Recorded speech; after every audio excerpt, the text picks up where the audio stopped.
Still in the midst of the Civil War, and we are going to continue forth talking about two more major battles today. And then tomorrow, we're going to talk about, not tomorrow, Monday, we're going to talk about Gettysburg. So let's get started here, though, with one of the most pivotal battles of the war itself, which is called Antietam, or it is known in the South as Sharpsburg. So what you have is that General McClellan has been reinstated by Lincoln. McClellan was well loved by his soldiers. That's why Lincoln was, again, willing to bring him back, because his troops really liked that. He took care of them, gave them good food, good clothing. And the other thing they really liked about McClellan is he was a man of inaction, so often they weren't forced into the front lines of a major battle. So it is frequently referred to him and other troops throughout the war when they were not willing to engage in battle of having a case of the slows. And McClellan was king of the case of the slows. This is a time where McClellan has to come face to face with General Lee. And so this is by far one of the largest scale battles of the Civil War. There's a few more that are larger than it, but Antietam is definitely a large battle. And so you have over 130,000 troops that meet on Antietam Creek this day. And so one thing about Antietam that we learn very quickly: Shiloh is bloody, it's nasty, it's hand-to-hand fighting, it is brutal. That's what happens in Shiloh. Antietam, you crank that up by 11. Antietam is pure, full-fledged bloodshed across the board on both armies' sides. In fact, it's the bloodiest day in American military history. So Antietam is one reason why we study this, is because it has a number of relative future consequences by all the actors who fight in Antietam. Lincoln is looking for victory because he hasn't had very much success in the East. Yes, he's getting success in the West, but that doesn't really shape opinion in the North. Instead, more of what's going on in the East makes those big impacts, because he has the Emancipation Proclamation waiting, and he's waiting for that big victory to really bring it out and show everybody what he's been working on. On the southern end, they need to be able to show, because European powers have basically said, if all you can do is defend your country and you can't do anything to project power outside of your country, then it's only a matter of time before the Union breaks you. You need to be able to show us that you can fight and close this war out quickly. And maybe they'd be willing to give some support to the Confederate cause. So the South is feeling pressure from Britain and France to move into the North and see if they can try to make a push towards Washington or another key Union city that they could capture and show the Europeans that, yes, indeed, they could project power and that they could bring the war to a close. So there's a few different elements going on both sides here why Antietam really comes to a head and happens. Now, one thing about Antietam is on September 17th, 1862, well, actually, no, sorry, I put this date up here wrong. This is supposed to be the battle date. So what happens is, before the battle, there is a stack of three cigars that are found wrapped in paper, found by a couple of Union soldiers. They open it up and they find Lee's Special Order 191. In this basically lays out what Lee's plans are in order to move north. Basically, McClellan knew exactly what Lee was about to do. McClellan could have used this information, and he could have absolutely crushed Lee, because Lee had already split his forces.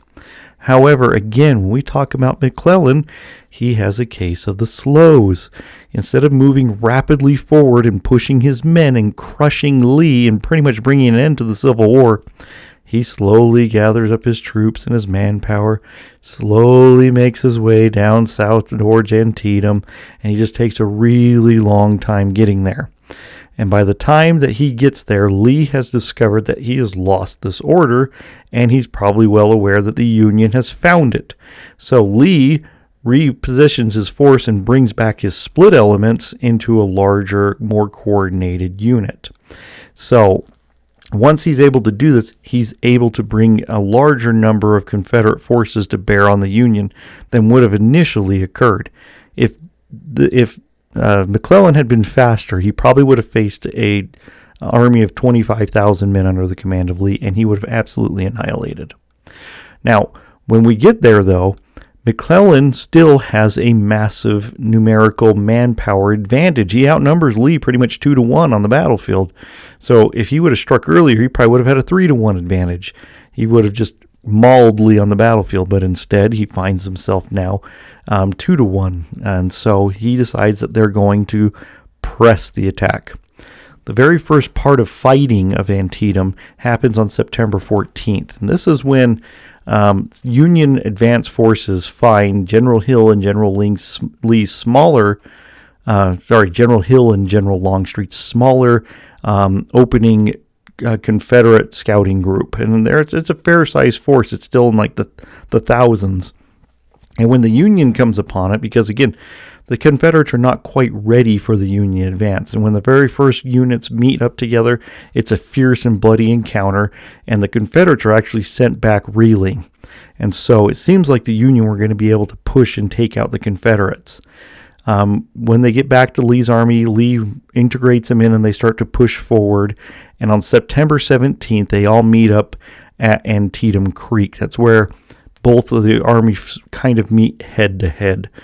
And so this big battle occurs on a large 30-acre farm for the most part, and also split across the river, the Antietam Creek. It's more of a creek than an actual river.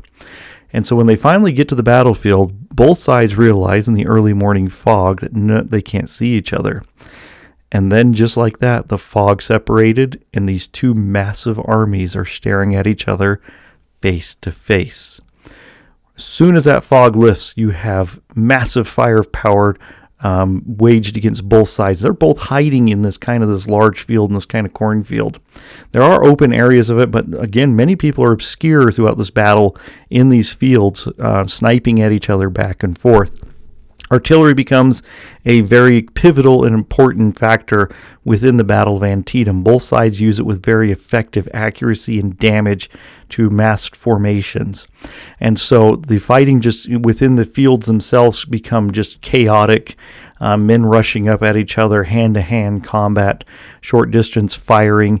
And then you have the open field battles, too, where you have massed formations forming up and charging at each other and clashing and having bayonet battles right there in the middle.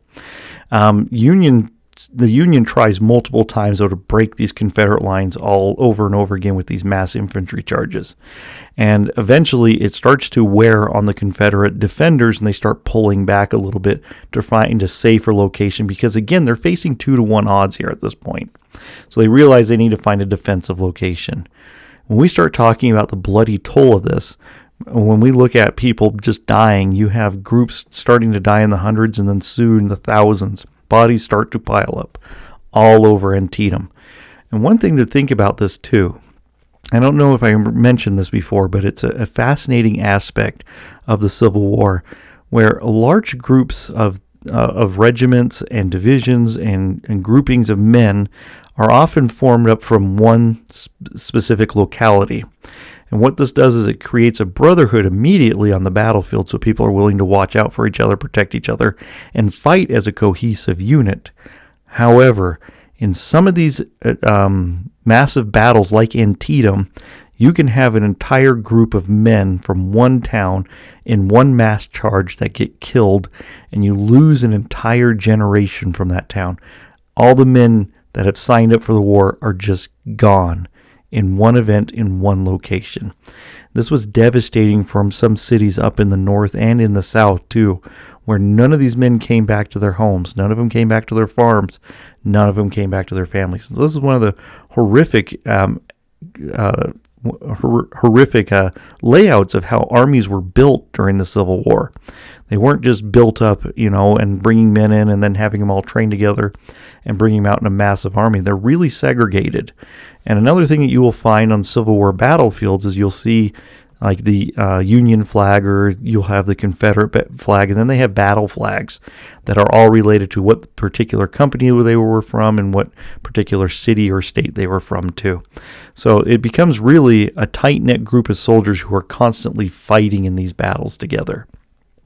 Eventually the South, though, starts to pull back, and they go and they find something called the Sunken Road. And if you guys remember when we talked about our last battle, we have a large group of Union soldiers that jump down into this cutout, and they basically are in a trenched position now.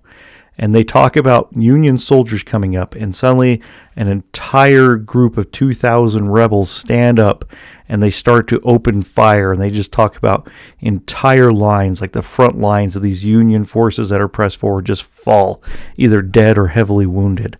Yet they continue to press on to the attacks, and it happens over and over and over again. And thousands upon thousands of men are injured, wounded, and killed right in this location. In fact, most of the Union casualties start to come from this position in the Sunken Road. However, with you having a 2-to-1 advantage in men again, often you're able to overpower strength in number. And this is what happens at the Sunken Road. Eventually, Union forces basically surround the Confederates, who are now trapped in the Sunken Road because they can't get out.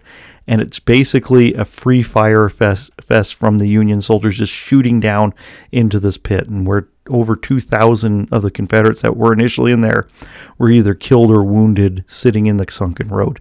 A picture up in the top corner is an actual picture from the Civil War of the Confederate dead lying in that Sunken Road. So as you can see, it was many men lost their lives this day in the most horrific and brutal fashions. This doesn't end the day, though. The day continues on. The next thing you have is the Union wants to really push the rebels from the field. And so there is a location called the Burnside Bridge. And so in order to take the Burnside Bridge, there was 2 ways to go about it. Either you cross the creek underneath, or you go over the bridge. As they tried to go across the creek, they were hit repeatedly by artillery fire. And on the other side of the bridge, there's kind of a bluff that you have to ascend up. And if you have to ascend up a bluff, that then you're basically a sitting duck as you're climbing up that bluff. And so men who tried to assault and climb over that bluff often were met with horrific Confederate fire when they got to the top of it, and many more of them were killed. Going across the bridge was definitely not even a more positive way to do it, because it is narrow, and the Southerners had completely fortified their position right at the head of that bridge. And you have thousands of Union troops that try again over and over again to push across it. As you can see, it was 3 major assaults and 3 hours later that they were able to finally cross the bridge. And the group that was managed to break it was a group of New York and Pennsylvania volunteers who had been notorious for poor discipline and rowdy behavior, so they had their whiskey ration completely removed. And they show up and they say, "Give us our whiskey and we'll take that bridge." And they do just that. They charge across that bridge, and they charge over the bodies of their fallen comrades. And they manage to finally dislodge the Confederates from the bridge itself and push them back. But again, you have well over 500 men who died simply on that bridge, not counting those who were trying to come across the creek side. So, needless to say, at the bottom there, they got their whiskey. That was for sure that day.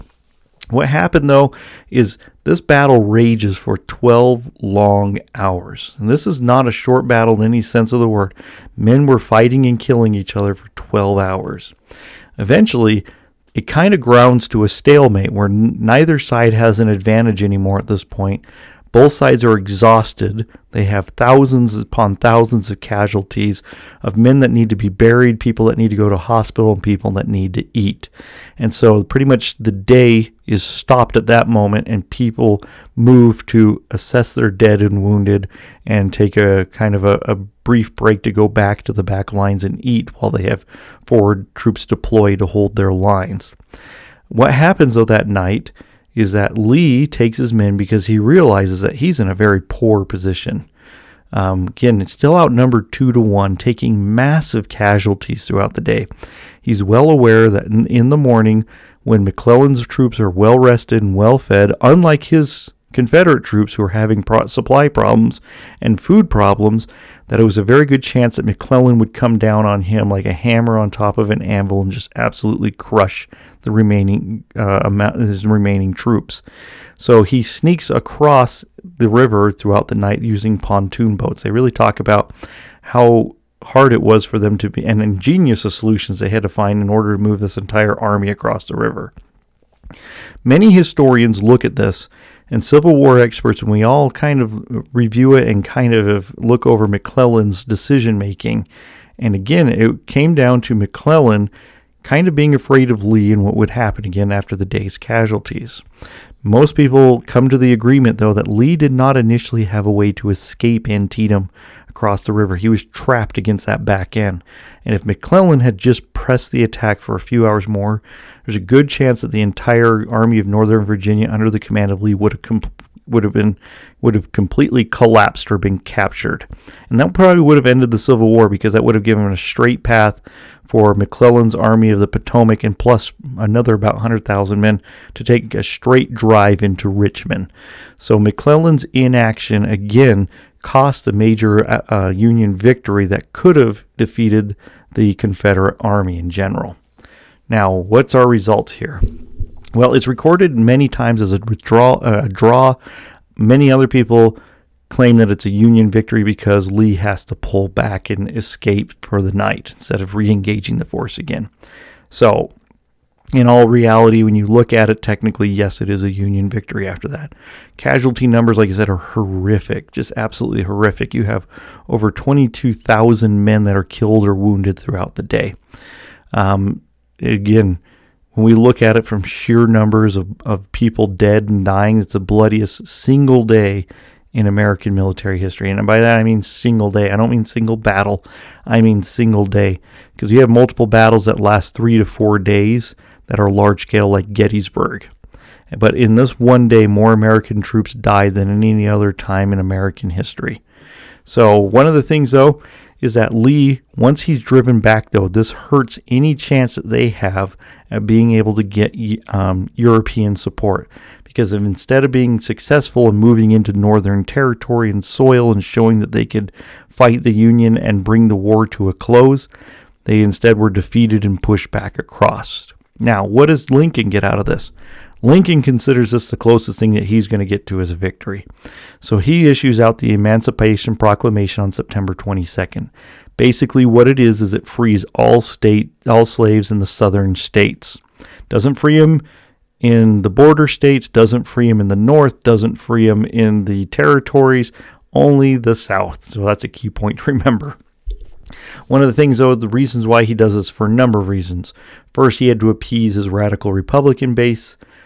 Secondly, it showed that because the South was in rebellion, that even once they were brought into the Union and slavery would be abolished, that there would be no financial compensation. There was talk throughout the time of looking at abolishing slavery that they would pay Southerners compensation for the loss of their slaves. It's something that the British Empire had done when they outlawed and banned slavery. Thirdly, one of the things it does too is because Britain and France have already outlawed slavery and seen it as a stain. In fact, Britain had actively been involved in stopping the illicit slave trade. And so what this does at this point is that Lincoln can come back to the rest of the world and say, look, Britain and France, if they come and help the South, they're helping to keep slavery intact. And so it dissuaded the British and the French from getting further involved for the most part. And again, lastly, it helps African Americans in the North know that they were going to be free if the Union could finally win the war. Now, let's talk quickly about Fredericksburg. It's not one that's included in your book, but it is a critical war. With Fredericksburg, you have General Burnside. And yes, those giant thing on the side of his face are his sideburns, and that's kind of where sideburns comes from, is General Burnside. And Lee fired McClellan and decided to put Burnside in because Burnside was what was considered a man of action. He was not going to have a case of the slows. He was going to push forward, and he was going to take down the Southern capital. So what happens is that he amasses a massive Union force, and he goes down and he's prepared to go storm and take Richmond. So what happens? Why does it go the way it goes? Well, first and foremost, it's the very first urban battle of the war. By that we mean people actually engaging in house-to-house combat.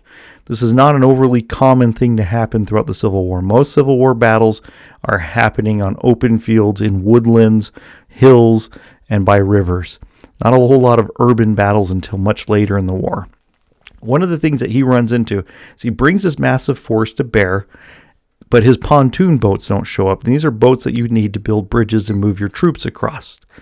So instead, he sits there and he waits for days upon days in order to get his pontoon boats. And by this time, Lee has already seen what is about to occur, and he's moved his troops in. And not only has he moved his troops in, he has created a fortress on the coastline for the Union to have to assault. And so what Burnside tries to do at first is he spends 4 hours barraging and destroying the city in front of him. Over 150 cannons over a 4-hour period basically shelled the city into oblivion. Eventually, then the Union troops are able to cross the river, and they start to engage in the remains of the building, fighting house to house, man to man, bayonet to bayonet, knife to knife. Just brutal, ugly fighting inside the building. Burnside, again, like we say, he's not a McClellan. He pushes as much men forward as he can, and they fight with fierceness and vigor, and they're not about to turn back and run away. So one of the things, though, that they try to do is the best way to defeat an army, of course, in the Civil War is crush his flanks and then surround him. Once you've then surrounded him, he has no place to escape to. He can't get his supplies in. Eventually, he runs out of bullets and food, and he surrenders his army. However, the Union pushed the assault on both ends of the flanks repeatedly against these heavily fortified positions and just lost thousands of men over and over again as they're trying to push and collapse these ranks. These men are dug in. They're in a highly protective position with great cannon coverage, and they're able just to decimate his troops as they keep trying to come in. Next thing that happens, of course, is we find out again, the sunken farm lane. Does this start to sound familiar throughout the Civil War? These men find these train cuts, these road cuts, and they dig into them, and they jump down into them, and they create a massive front line that is almost impenetrable. The thing is that Burnside, again, not a man of inaction. He sends thousands upon thousands of men charging over and over again right at the sunken farm lane. According to reports and journal entries, they said that the rebel army was 3 deep in there, which means one line would stand up, shoot, next line would stand up, shoot while the first line was reloading, and the third line would stand up and shoot while by that time the first line would have been reloaded and able to send additional volleys. It was just absolutely devastating to these Union charges and assaults that kept coming. Not only that, Confederate artillery was on point that day, just devastated the lines with canister fire and hard shot and any other things that they could shoot at the Union troops that kept advancing at them. One of the men that we have there, like to give you sometimes as occasional quote, he stated, "We might as well have been trying to take hell." That's how bad it was for him. Throughout the day, 2/3 of all Union casualties come while trying to take the sunken farm lane. So eventually, the losses just come to an extent where Burnside comes to the realization that he's just throwing away lives of his men, and he decides to retreat and pull across the bridge, across the bridges they had built. So there's 2 cases of commanders that you have problems with on the Union side, and Lincoln sees this very quickly. You either have a McClellan who's great at training troops and they love him to death, but he takes forever to get anywhere and he's not committed enough to smash the enemy, or you have a Burnside who is absolutely reckless, charges in even after his opponent has 4 to 6 days to dig in, and willing to throw thousands of men to their doom trying to break lines. He again is stuck trying to find a commander who can actually win the war for him. One of the things at the end of this battle, Lee is famous for saying, "It is well that war is so terrible, or we should grow too fond of it." So what happens at the end? Well, it's definitely a Confederate victory. In fact, Lee absolutely crushes and embarrasses the Union military. Over 12,500 Union men are casualties comparative to 6,000 Confederates. This again allows that Richmond is protected and safe, that they can't be broken by a large Union force, no matter how many men they seem to throw at it. So the Union starts to rethink their strategies and their organizations of how they are going to continue to try to press the attack against Lee. And what the end result for the Union is that Burnside, again, is fired just like McClellan, and Lee will continue to seek and find a commander who can win the war for them. All right, guys, I know this one was really long. I'm sorry about that, but these are two very important battles that I felt like needed to be covered. I know that not all of them are covered in your book, especially Fredericksburg, but I think Fredericksburg is a very important one to show you the difference between a slow general and a reckless general. And it is a key pivotal battle in the Civil War. All right, guys, continue to work on those study guides, and I will see you Monday.